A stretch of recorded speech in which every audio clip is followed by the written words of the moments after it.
तो आइए जानते हैं 16 अगस्त 2026 रविवार के सनातन पंचांग की सभी महत्वपूर्ण जानकारी को।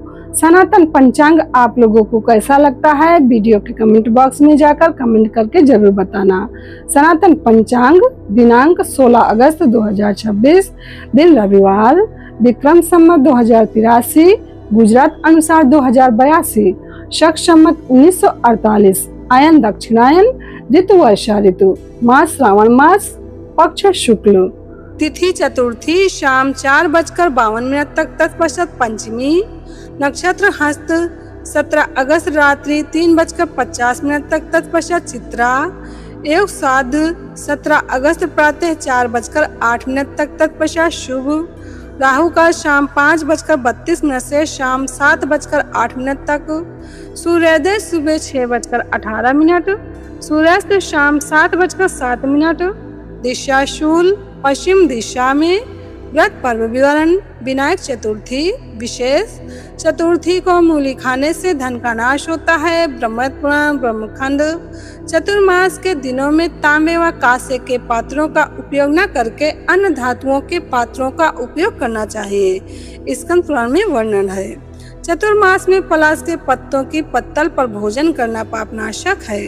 सनातन पंचांग विष्णुपदी सिंह संक्रांति, जब तिथि 17 अगस्त 2026 सोमवार को विष्णुपदी सिंह संक्रांति है। पूर्ण काल सूर्योदय से सुबह 8:04 तक। विष्णुपदी संक्रांति में किए गए जप, ध्यान व पुण्य कर्म का फल लाख गुना होता है। पद्म पुराण सृष्टि खंड में वर्णन है। सनातन पंचांग काल सर्प योग 17 अगस्त 2026 सोमवार को नागपंचमी है। नागपंचमी के दिन जिनको काल सर्प योग है वे शांति के लिए यह उपाय करें। पंचमी के दिन पीपल के नीचे एक दोने में कच्चा दूध रख दीजिए, घी का दीपक जलाएं, कच्चा आटा, घी और गुड़ मिलाकर एक छोटा लड्डू बना के रख दें और ये मंत्र बोलकर प्रार्थना करें। ओम अनंताय नमः, ओम वासुकाय नमः, ओम शंखपालाय नमः, ओम तक्षकाय नमः, ओम कर्कोटकाय नमः, ओम धनंजय नमः, ओम ऐरावताय नमः, ओम मणिभद्राय नमः, ओम धृतराष्ट्राय नमः, ओम कालियाय नमः।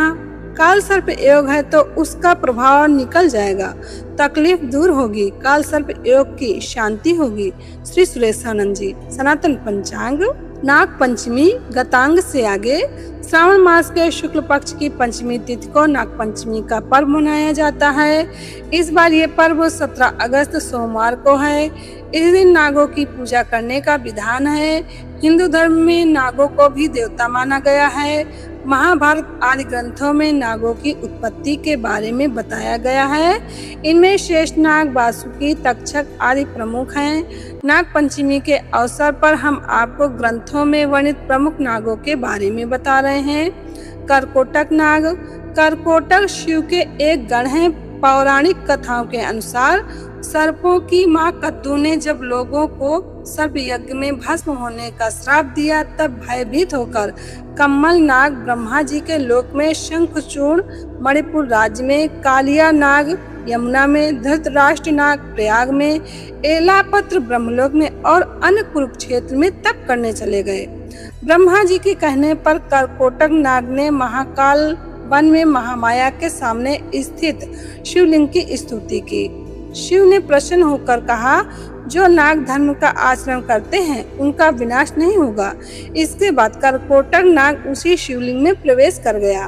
तब से उस लिंग को करकोटेश्वर कहते हैं। मान्यता है कि जो लोग पंचमी, चतुर्दशी और रविवार के दिन करकोटेश्वर शिवलिंग की पूजा करते हैं उन्हें सर्प पीड़ा नहीं होती।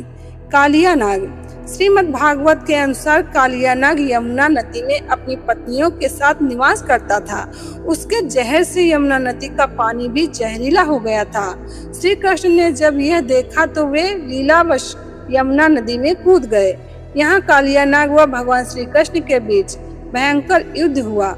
अंत में श्री कृष्ण भगवान ने कालिया नाग को पराजित कर दिया। तब कालिया नाग की पत्नियों ने श्री कृष्ण से कालिया नाग को छोड़ने के लिए प्रार्थना की। तब श्री कृष्ण भगवान ने उनसे कहा कि तुम सब यमुना नदी को छोड़कर कहीं और निवास करो। श्री कृष्ण के कहने पर कालियानक परिवार सहित यमुना नदी छोड़कर कहीं और चला गया। इनके अलावा कम्मल, शंखपाल, पद्म व महापद्म आदि नाग भी धर्म ग्रंथों में पूजनीय बताए गए हैं। समाप्त। सनातन पंचांग संपादक अंजनी बहन नीलेश ठक्कर। सनातन पंचांग प्रकाशित स्थल सूरत शहर गुजरात। सनातन पंचांग